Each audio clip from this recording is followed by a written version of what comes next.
grabado hace 4 años, en el 2021, en las primeras luces post-pandemia.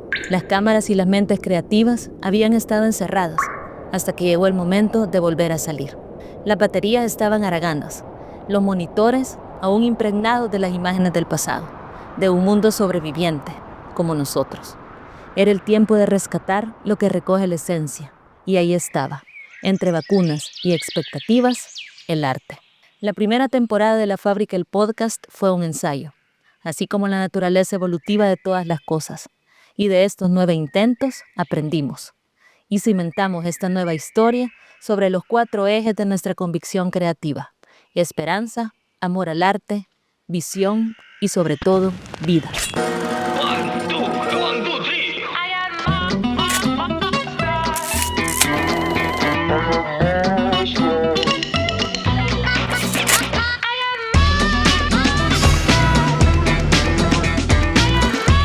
Empecemos, que son los 200 años, ¿verdad? Definitivamente de la independencia de España en nuestro país, ¿verdad? Y aparte de que también es un año, se llama si hablamos a nivel numerístico, es cabalístico, ¿verdad?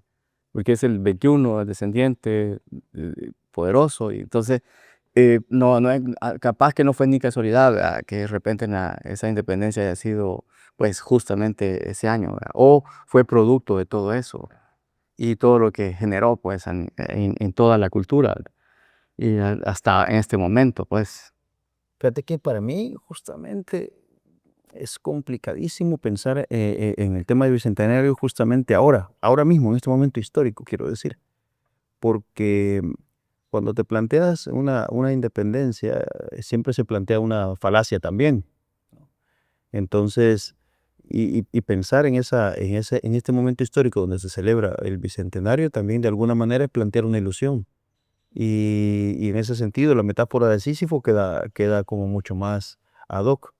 Creo que ahí las obras de arte lo reflejan de alguna manera lo reflejan. No sé vos qué pensás, Dalia. Sí. Bueno, yo estoy de acuerdo con vos. A mí lo que me molesta cuando llegan estos momentos de conmemoración es que casi todo se hace como que fuera una gran escuela. Y el Estado termina haciendo conmemoraciones que en realidad no son significativas para las poblaciones, sino que son más burocráticas, muy cerradas. Y luego pienso también en lo que estás diciendo de la falacia.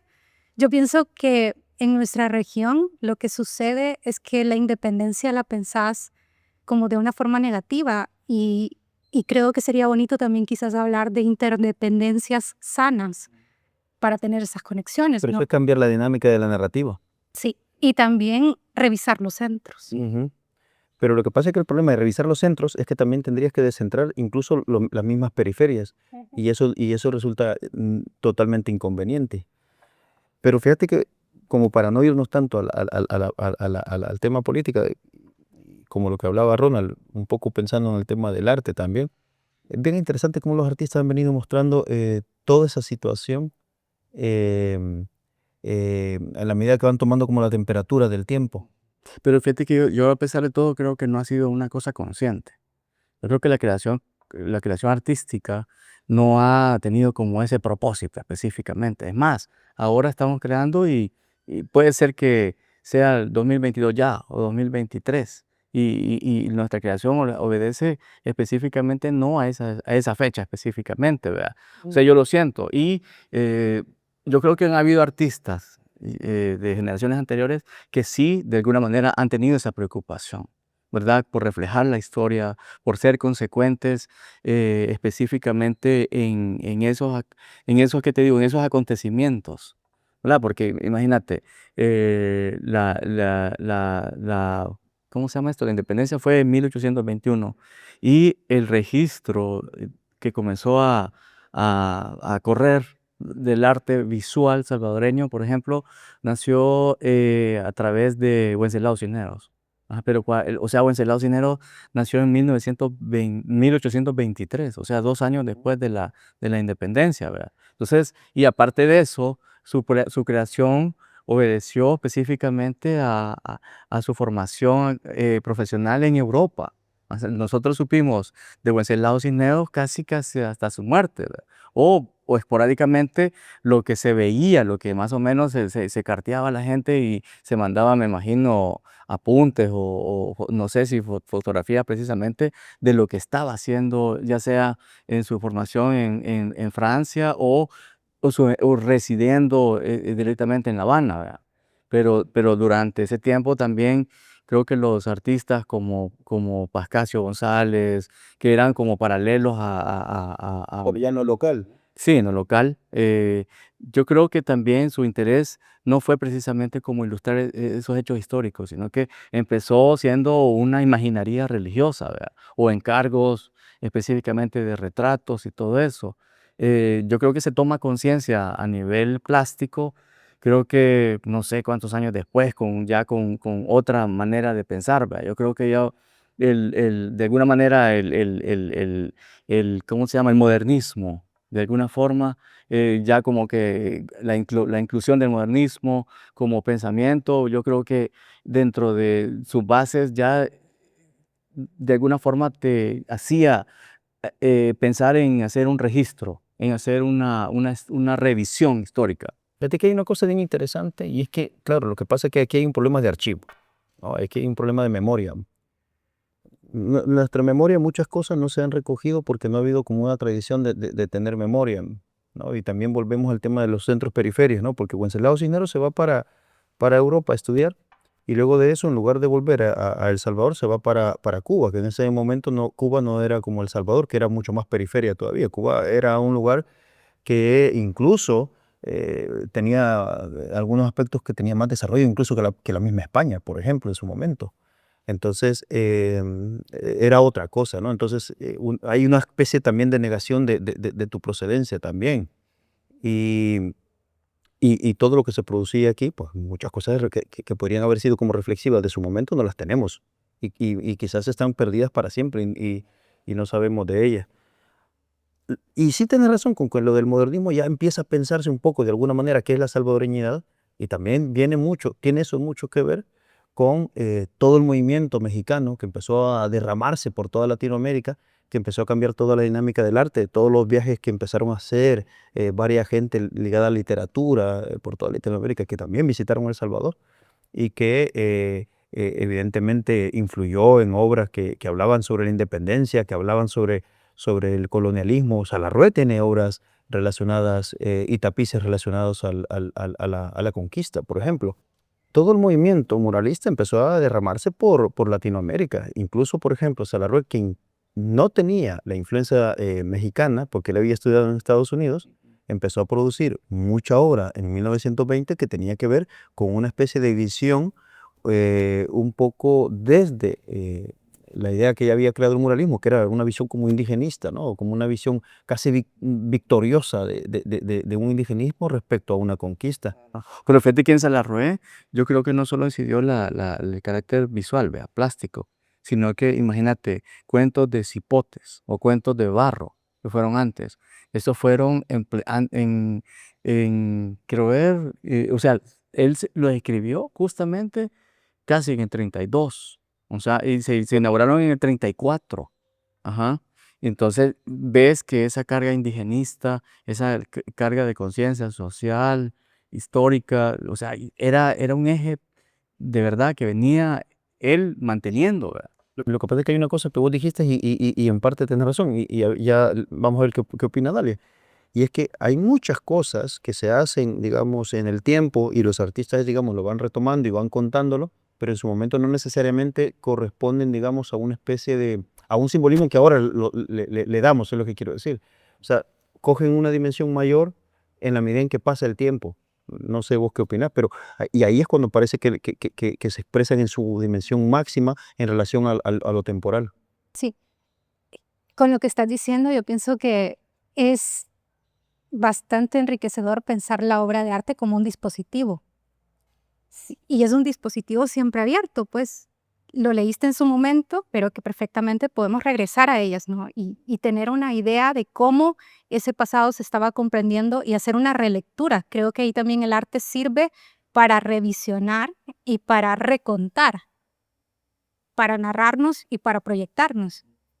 También en lo que ustedes están comentando, surge este proyecto de nación, cómo se adscriben, quiénes se adscriben a esto y bajo qué condiciones participan, porque también se negocian y hay situaciones o hay participaciones que a mi parecer no se les deja mucho margen de maniobra, pues te insertamos de esta manera y así va a ser contado, ¿no? Sí, pero con el tiempo cambia ese simbolismo, ¿no? Sí, solo que creo que es interesante ver también cómo se generan esas o cómo se subyugan también las narrativas, ¿no? Cómo en esta construcción de país se han ido sumando ciertos actores, pero de qué forma han sido de verdad actores y no como un trozo de utilería, ¿ya?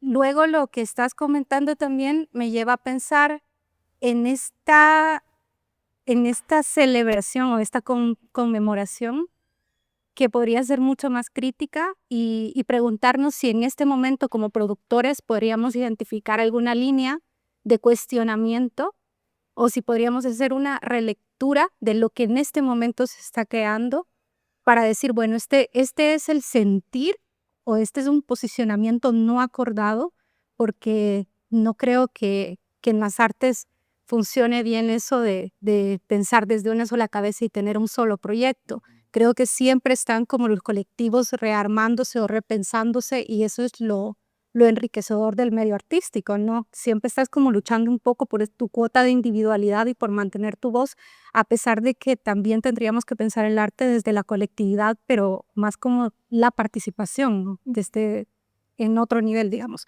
Pero al menos desde los artistas sí creo que sería enriquecedor y eso incluso te llevaría a replantear la imagen de quién o de quiénes son los intelectuales. Porque la intelectualidad siento casi siempre está como amarrada o como pensada desde la academia o desde el que escribe. Pero ¿qué sucede? Y aquí pienso yo que es pertinente comenzar a hablar también de una figura como Antonio Bonilla. Exacto. Sí, lo cual, ¿qué te digo? Sin tener una formación, ¿verdad? Como tal, sino que más autodidacta, que más que válida, dependiendo de la información que vos asumas, así también puedes tener un criterio, ¿verdad? Y en el caso de ese maestro, ves que hay una formación bien sólida en muchos casos, o sea, es un intelectual porque de repente, o sea, o sea, no solamente desde su trinchera, ¿verdad? Desde las artes visuales se puede opinar, aunque su obra es un reflejo, ¿verdad? Fiel de esa carga, ¿verdad? Que no, creo que para cualquier persona a simple vista va a ser una obra crítica, ajá. Va a ser un retrato, a lo mejor puede ser, y lo interesante de Bonilla es eso, esos saltos que de repente puede criticar este momento, a lo mejor también puede criticar desde una base histórica, o a lo mejor puede ser una analogía, ¿verdad? Entre la historia y el momento presente. Hay obras así. Entonces, yo siento de que estoy completamente de acuerdo en que es un personaje curioso, de una intelectualidad, no precisamente académica. Fíjate que Dale, vos has dicho una cosa bien interesante, pero es bien complicado porque El Salvador creo que todavía no se ha metido a repensar el problema de sistema, porque cuando hablamos de pensar qué es la intelectualidad, ¿no? También estamos pensando en cambiar la dinámica del sistema y es pensar también qué es la dinámica del capitalismo, un sentido de la producción, ¿no? Y cómo te valoras y cómo valorar las cosas en función de clases sociales también, que es ese esquema que ya se ha construido y que está muy asumido en este país, ¿no? Entonces es bastante complicado. Ahora bien, lo que yo creo que El Salvador no ha llegado a ese debate todavía, como país, quiero decir. Pero sí estoy de acuerdo completamente con vos en lo que decís respecto a que el conocimiento como tal constituye una especie de memoria colectiva, una memoria compartida, y en ese sentido lo que estás hablando de unidad es totalmente cierto, es que al final es un personaje sensible a su ambiente, es un personaje que te ha venido contando lo que piensa sobre la historia, lo que piensa sobre su contexto, lo que piensa sobre temas concretos, y te construye una especie de obras completamente viscerales, donde él toma un posicionamiento incluso político, respecto a su momento histórico. Y eso es así. Por eso que creo que de alguna manera ese repensar de la intelectualidad, o como ya digo, más que eso, yo veo como un repensar del sistema, es algo que hay que hacer. O sea, es que hay que hacerlo. Sí, y no de una forma ilustrativa, sino que una cosa de verdad. O sea, vos sabés que todos los movimientos artísticos y todos los momentos artísticos también van dando tendencias, ¿verdad? Y yo siento de que ahora ya no se puede pensar pues en esa especie de ilustración, ¿verdad? De lo que sucede en este momento. O sea, ya creo que son lenguajes más, ¿qué te digo? Más, hasta cierto punto, hasta más sofisticados, más contemporáneos, en donde puedes explorar más las emociones. Sí, aunque fíjate que la contemporaneidad pensada como lenguaje también a veces puede funcionar como un corsé para otras voces disidentes que igualmente son contemporáneas, igualmente son válidas, pero también ese es otro debate respecto a qué es la contemporaneidad, porque al final, volviendo al tema de Bonilla, fíjate que Bonilla, dentro de la estética que construye el lenguaje contemporáneo internacional, no entra, porque tiene ya la estética, y bueno, que también cambia dependiendo del contexto donde venga, porque si es los estadounidenses, pues claro, es mucho más pomposidad, mucho más espectáculo, mucho más luz, majestuosidad, o sea, obras más grandes, o sea, buscan ese impacto, ¿no? Si ves la contemporaneidad que busca, digamos, los alemanes es como más expresiva, o sea, va cambiando, o sea, dependiendo de qué centro. Y la obra de Bonilla, de alguna manera, o sea, si nos vemos al nivel plástico, ¿verdad? Por ejemplo, me parece mucho a artistas contemporáneos de este momento, de otras generaciones, como Nao Raus, por ejemplo. Ajá. O sea, yo siempre de alguna manera lo ubico, No, yo de ¿verdad? Y de él no se puede negar que es un artista contemporáneo. O sea, entonces yo creo que es más el modo no es meramente lo que en algún momento se llamó el estilo, ¿verdad? De representación, sino que es más su posición ante el momento. Yo creo que eso, de alguna manera, lo convierte más lo saca de un pintor modernista, por así decirlo, y lo ubica más en un momento actual, ¿verdad? Fíjate que siempre pensando en Bonilla, pero Salarruega cuando hablaba de los estilos, él trataba de huir de los estilos, porque el problema con los estilos, Que ya no se puede hablar de estilo. exacto, pero hablando de los estilos incluso dentro de lo que implica, porque Natalie Heineck, cuando habla de la contemporaneidad en su libro sobre arte contemporáneo, al final se convierte el arte contemporáneo, entendido como tal, se convierte en una especie de masa que busca que todo se pegue a esa masa, ¿no? Y que sea una bola que va construyendo la historia y la memoria, esa forma de ver, en función y manera de esa misma masa. Entonces, yo estoy de acuerdo con que Bonilla es completamente contemporáneo, porque es un personaje crítico de su entorno, es un personaje intelectual que está apegado a su momento histórico totalmente, pero ajeno completamente Es estética a contemporánea. ahí vamos, a la estética contemporánea. Y por eso lo que dice Dalia, creo que estoy completamente de acuerdo, es de replantear qué significan las voces, ¿ah? Porque al final no es la voz, sino las voces. Es que es un diálogo. Sí. No, y también creo que es bien poderoso pensar en lo que generan las obras de Bonilla, porque yo recuerdo que la última vez que tuve un encuentro con una obra física de Bonilla fue en un café en el histórico de San Salvador. Pero yo perfectamente me las puedo imaginar en un bar. Pero pasa algo, pasa algo. La obra en ese momento, si yo me la imagino en un bar, pasa algo mágico entre ese encuentro de la persona que visita un lugar así, que no es un museo, en cuanto a esa obra. Entonces, yo valoro mucho ese tipo de pieza y la figura de Bonilla porque siento que cualquiera puede acercarse a la obra de él.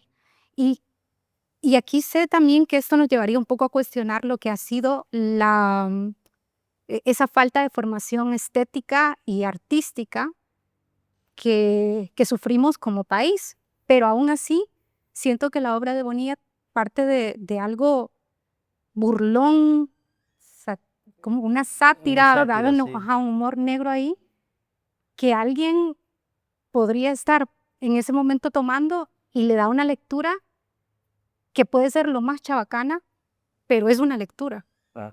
Hay una apertura en la obra. Todas las lecturas son válidas. Y yo creo que también, en especial, también conecta con, o sea, no necesitas ser un intelectual para entender la obra. Ujú. Mira. Y eso es un trabajo de verdad y una habilidad de no cualquiera. Eso sí, de rescatarlo, ¿verdad? De decirlo, que en realidad son obras que te inquietan de entrada, aunque no conozcas precisamente la historia, aunque no conozcas precisamente, ¿qué te digo? Pues toda su bagaje, ¿verdad? O sea, son situaciones que de alguna manera, imagínate, ves un crítico, o sea, un personaje que está agachado y en sus nalgas tiene un rostro. Decime eso, ¿a quién no lo vas a incitar? O Lo que sea, pasa es y lo va a perturbar y lo va de alguna manera a tener una postura con respecto a eso, ya sea agradable, desagradable, o sea, te lanza un cuestionamiento inmediato, ¿verdad? O de repente ves o un personaje que su cabeza termina siendo una especie de garitones, ajá. Entonces, como una de esos garitones de castillo, ¿verdad? O de cuartel. Ajá, o sea, siempre te lanza pues un cuestionamiento. Yo creo que esa es la Sí. magia. Pero Sí, también, pero es que él viene de los arquetipos, él utiliza mucho el tema de los arquetipos. Y eso es interesante en el trabajo de Bonilla. no, y también creo que es importante mencionar la actitud subversiva, porque yo recuerdo, a mí me pareció, hablando de esto que vos estás mencionando de los lenguajes contemporáneos, creo que él incluso hace muchas cosas que desde una lectura contemporánea, si alguien se sitúa desde ahí, luego diría, uy, esto es súper contemporáneo. No sé si recordás aquello que sucedió con la exposición de la Santa Cena, Ah, sí. que él termina, bueno, que el conjunto termina diciendo, bueno, vamos a exponer afuera. Sí. Y las obras no están colgadas, sino que están en el suelo y al paso de las personas. Y creo que ahí está como ese movimiento contra la institución, contra la idea de que el arte tiene que estar siempre dentro, y pasa por un desacuerdo. Y ese desacuerdo, tomar esa postura y decir, bueno, si no las querés adentro, están afuera, y aquí no me puedes decir nada. Exacto. Mira, y eso también Eso fue un volvemos. acto de Y rebeldía eso para mí, impresionante. se lo puedes presentar a Bueno, un centro ajá. extranjero y le decís, bueno, esto es súper contemporáneo. No, pero es pero que es lo una es, acción, es que lo es. pero es una- Pero es que lo es. presentarse en esas Exacto, condiciones, pero es Sí. una para que tuviera acción sentido. que Ujú.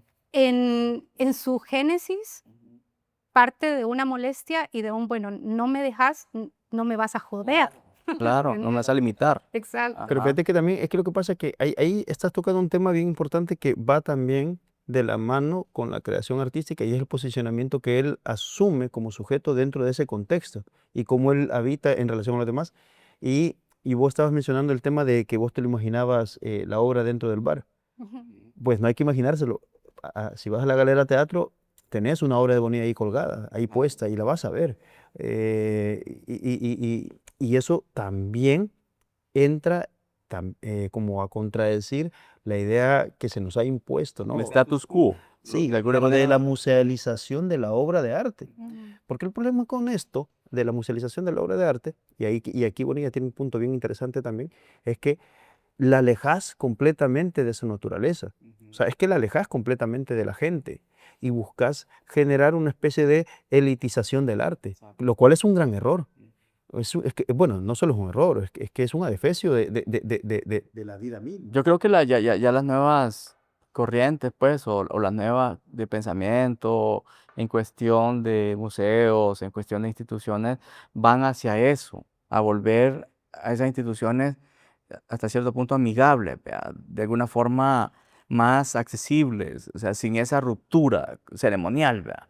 Yo creo que hacia eso digamos que la parte evolutiva de todo esto, ¿verdad? Y muchas instituciones lo están entendiendo y están volviendo a ese génesis, o sea, en que el arte tiene que verse, pues, o sea, no precisamente tiene que estar ni enclaustrado crípticamente dentro de un espacio cubo blanco, sino que, ok, es más afuera, ¿verdad? Ese discurso tal vez aquí, de alguna forma, todavía está en cuestionamiento, ¿verdad? Hay Otros países, algunos otros lados ensayos ya lo están dando, tienen, pero ya lo todavía tienen son ensayos. asimilado desde hace miles de años y sus propuestas van con respecto a eso, ya sean efímeras, ya sean perecederas, ya sean, ¿qué te digo?, hechas para la ocasión, ¿verdad? Pero hacia eso yo creo que se está pensando y se está revisando esos códigos culturales. Sí, yo creo que hay resistencia porque siempre se trata de negociar el poder, ya. ¿Quién, qué es lo que se tiene dentro del museo? ¿Quién dice qué es arte y cómo debe de leerse? Enmarcado en qué tipo de narrativas según la institución, ¿no? Entonces, creo que lo interesante también acá es que se han comenzado a generar otros espacios de exhibición que no necesariamente responden a ese tipo o a ese modelo.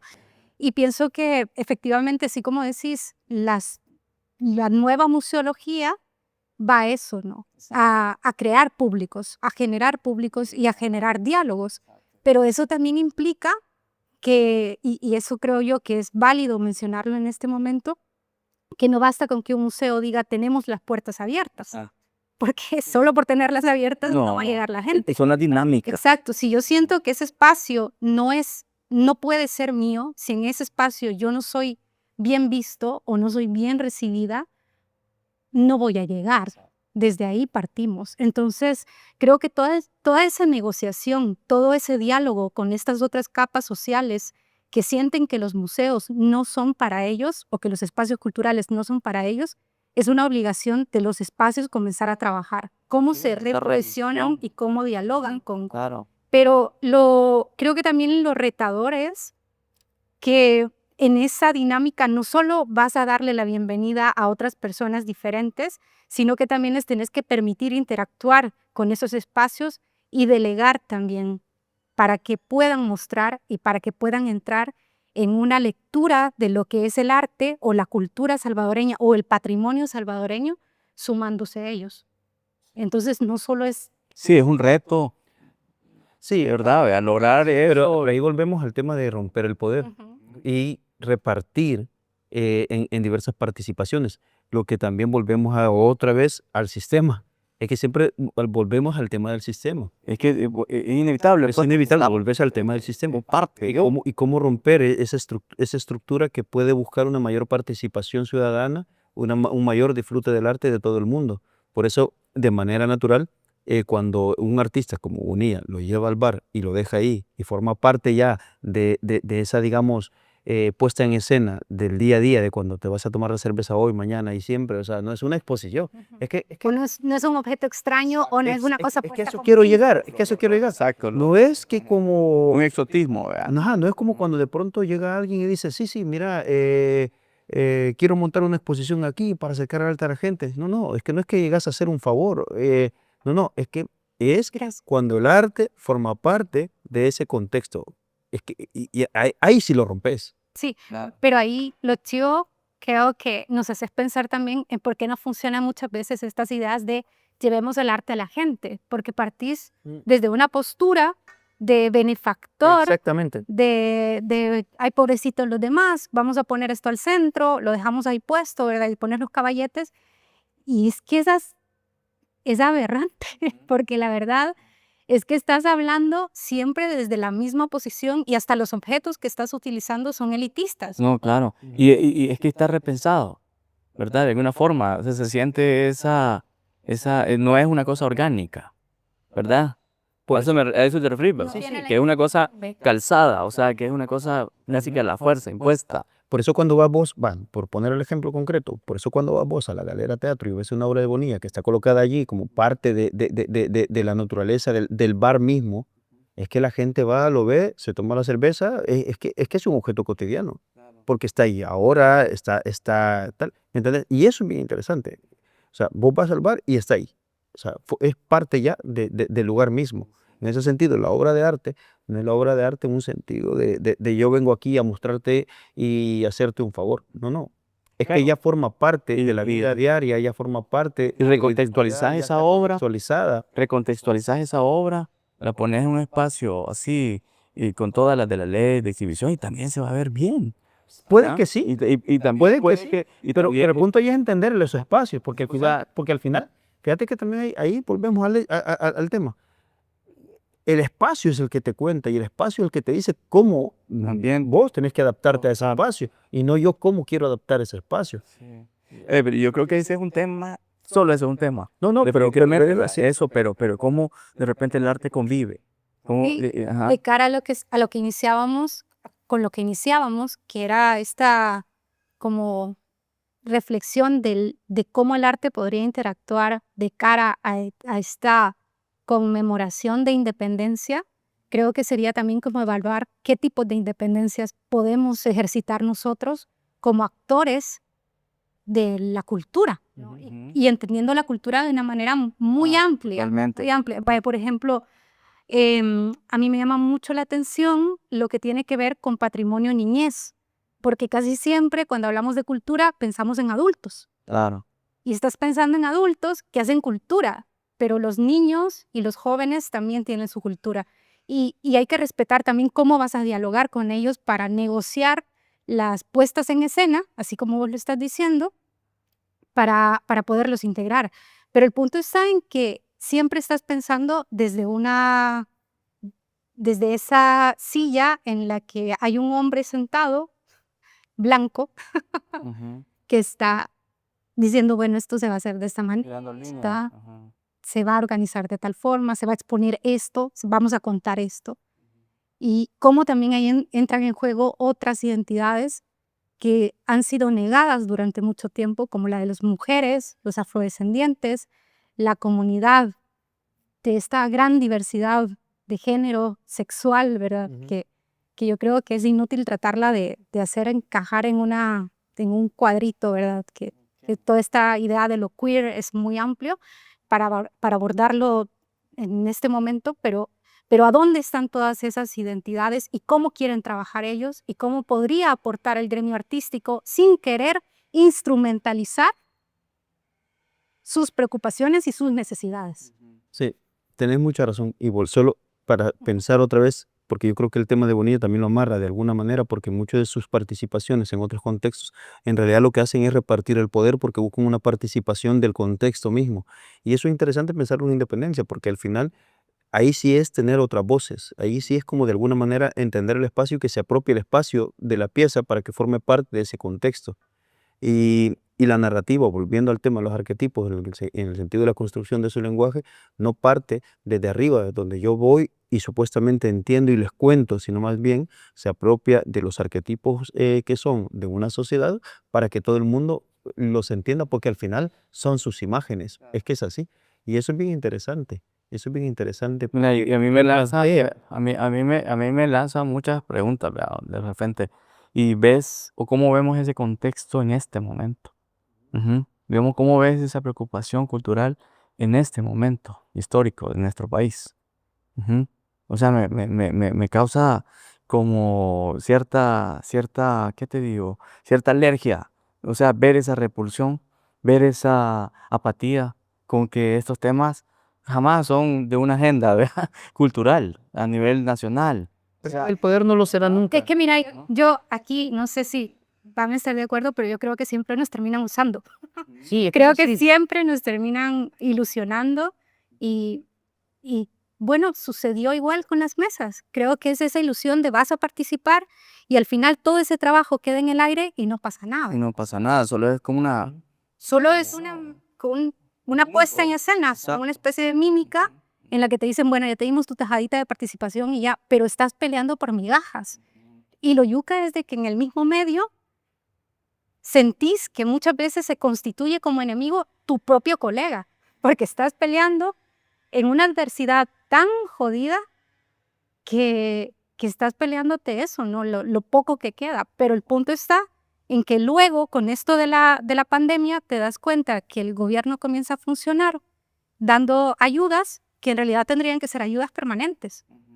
Yo, la palabra ayudas, no estoy de acuerdo con la palabra ayudas, pero yo pienso que de alguna manera sí que tenés razón. O planes de Pero- financiación Sí, o o sea, concursos. No sé. Maneras de participación, porque de ayudas no son ayudas. Pero bueno, Ahora, yo creo que una ayuda puede ser una revisión de Sí, pero ayuda, la palabra ayudas No precisamente, correcta. pues yo creo que sea la palabra indicada también, ¿verdad? No, Pero, la palabra pero correcta. yo creo que una ayuda, si le vamos a dar ayuda, sería abrir más fuentes de empleo, por ejemplo. O sea, ayudar al sistema de esa manera, incentivar de alguna otra forma.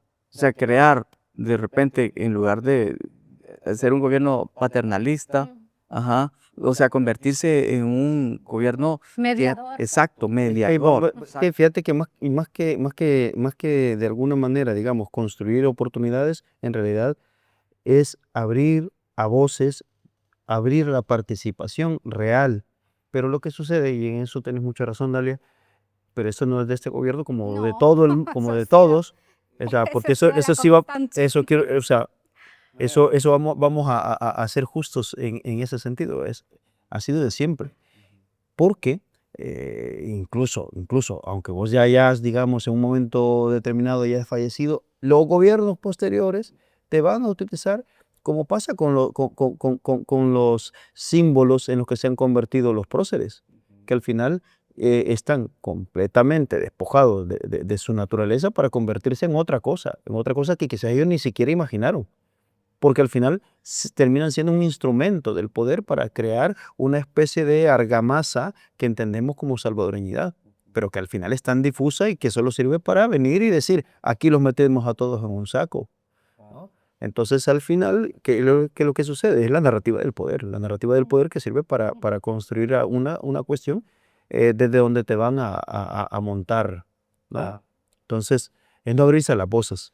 Y volviendo al tema de Bonilla, por eso me interesa un montón Bonilla, porque él niega completamente, bueno, al menos muchas veces que he conversado con él, con su lenguaje muy florido, y te lo dice que le vale verga, o sea, que él no quiere estar, por eso te digo, Neta. su lenguaje tal cual florido te dice que le vale verga, que él no le interesa tal y que lo único que quiere es esto o lo otro, y él lo único que quiere es vivir del arte y hacer lo que quiere y punto, o sea, y ahí lo ves.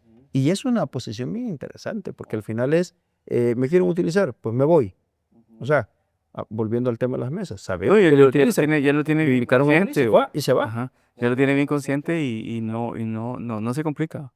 ¿Ah? Lo siento. O sea, yo creo que su complicación es en su obra. O sea, en su gesto expresivo es eso. Sí, Ujú. yo creo que en algún momento todos deberíamos de hacer uso Exacto. de ese recurso dignificante, ¿no? Ujú. Decir, bueno, no me voy a prestar a algo que no está planeado más, porque en efecto, yo sé, Sí. porque han pasado en otros gobiernos, pasó también esto de reunirnos allá no sé si vos estuviste en la sala de exposiciones. No, Bueno, pero fue. Sí. Y no termina pasando nada. Entonces, pienso que también para poder participar y para negociar y para entrar en ese juego de construcción y quizás de revisión y de construcción también, necesitas formación. Esa es otra deuda, ¿no? Sí. Porque Sí, totalmente de acuerdo. Ahí hay una cuestión que, en definitiva, volviendo al tema de la utilización, al no tener, digamos, estructurada la cuestión de la formación, siempre te van a ver como alguien con un escalón inferior. Y entonces claramente la utilización es más dramática, o sea, más cruda, es mucho más violenta porque es evidente. O sea, porque es evidente la utilización del arte o de los artistas. Eh, Fíjate que al final me acuerdo, por ejemplo, hablando de la utilización del arte y de los artistas, cuando se recibían a los presidentes, ¿no? Y que de pronto llamaban a las panchitas, que de pronto estuvieran ahí haciendo su acto, que de pronto que le dieran un cuadrito. Y eso sigue pasando. Y eso sigue pasando No, total. y va a seguir Y pasando. va a seguir pasando, porque al final, incluso cuando desde el mismo poder se construye una idea de expositiva, volviendo ya no solo a hablar del performance de la panchita, ¿no? Y que al final es vender una idea de patrimonio que no es. Vender una idea. o tratarte como adorno. Exacto, es que es así. Entonces, es que la cultura, en muchos casos, no se ve como pensamiento, no se ve como filosofía, no se ve como un posicionamiento político, No, eso es aunque lo es. un telón de fondo. Por eso, se ven como telón de fondo, cuando en realidad no es un telón de fondo. Obviamente, eso es de vivo, o sea, sí, y esa discusión es larguísima, pues sí, en aspectos culturales, pero sí, es malentendida, definitivamente. O Entonces, desde un punto, quienes deberían controlar, o más bien deberían dar pautas como para que la cultura se revitalice, o sea, es imposible, ¿verdad? Fíjate que hablando sobre los espacios, cómo los espacios de una manera determinada, es verdad que han habido esfuerzos para, digamos, acercar el arte a las personas, incluso sin el espacio físico, porque no solo por hablar del Centro Cultural de España, no solo el Centro Cultural de España ha hecho exposiciones eh, virtuales y ha generado pensamiento en el sentido de organizar conferencias o charlas en relación a esas exposiciones. Han habido muchos otros que lo han hecho. Pero el problema es, y ahí volvemos a un problema que tiene que ver con los espacios, no es tanto la actividad, sino cómo se construye la actividad, ¿no? Y volvemos al ejercicio del poder de los espacios, que no juega ni le interesa descentrarse. Y al no descentrarse, entonces la efectividad de la actividad, aunque de alguna manera rompa la espacialidad, es que no funciona y siempre sigue siendo un disfrute elitista de ese hecho. Porque claro, tener, digamos, ¿cuántas exposiciones virtuales se hicieron durante el encierro, durante la parte de la pandemia? Creo que se habrán hecho como Bueno, no tengo fueron varias. idea, ¿no? Se Pero hicieron varias, el Centro Cultural creo que hizo como 2 o 3, pero luego hubieron varias otras que se mostraron de otra manera, como por ejemplo Instagram funcionó como una plataforma también de exposición. Yes, de alguna manera hizo algún ejercicio cuando empezó a prestar su cuenta para que cada uno de los artistas, los takeover, para que cada uno de los artistas empezara, digamos, como a exponer sus piezas, pero volvemos al asunto del sistema, de cómo se construye la exposición, porque se construye de una manera en la que al final muy pocos se dan cuenta o muy pocos la sienten cercana. Entonces al final yo la puedo ver, digamos, pero si no la siento cercana, si no se adapta a mí, es que al final no es mía. Y entonces al final es que no la veré. Pero es que los espacios deben de funcionar no solo como el espacio, sino cómo puede participar de otros espacios. Es que esa es la cuestión. El problema es que seguimos pensando en el espacio y no es esa la Es cuestión. que, ¿sabes? Es lo que creo que pasó y cómo se puede, eso que está diciendo Antonio, cómo se puede ver más claramente. Pasa lo mismo que con las clases presenciales. exacto. Transformaste esto de, bueno, es el mismo tiempo que estaban recibiendo físicamente, queremos que lo reciban virtualmente. Cabal. Y las mismas actividades quiero que hagan virtualmente. Entonces, realizar una actividad virtual no es solo colgar imágenes para que la gente entre y las vea. Y ese es como el gran reto, pienso, porque desde aquí no habíamos pensado tanto la virtualidad, más en estas regiones, porque ¿cómo vas con esto de incorporar la tecnología o el pensamiento filosófico que viene adosado, digamos, con el hacer y con la práctica y con los instrumentos tecnológicos en relación a un planteamiento o un posicionamiento? Pero más allá de eso, que cómo repensás la actividad cultural desde lo que llamamos virtualidad, porque mucha gente entiende lo virtual como lo no real, ¿ya? Pero lo virtual es otra realidad, tiene su propia carga de realidad. Entonces, creo que ese es el reto y desde ahí comprender ese campo de acción de otra manera y pensar las posibles interacciones que se puedan tener con los públicos desde ahí, ¿no? Y también pensar de cara a estas aperturas que se han ido realizando en el tiempo, ¿verdad? Como de forma pausada, que a mí me parece que es lo adecuado, porque tampoco podés abrir e invitar a la gente a llegar a estos espacios. Muy responsable.